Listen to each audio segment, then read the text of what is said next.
The sufferings of this world cannot be compared to the glory that is to come.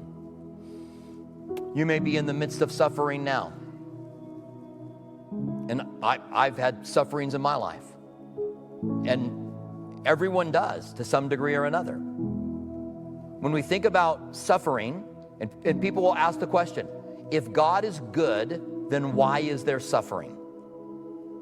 Well, first of all, they're suffering because God made a world where we interact with the world around us through pain. We know we're in danger. If you pick something up too hot, you feel it, you let go.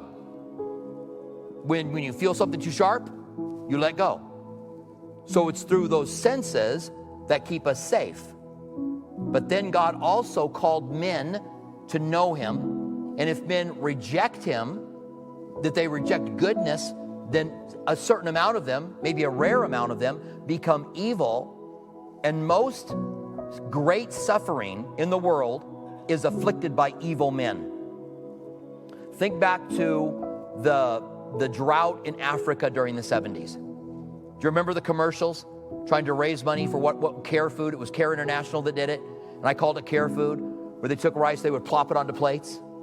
I cooked a meal for my kids that was made of rice, tuna fish, and cream of mushroom soup that looked like Care Food.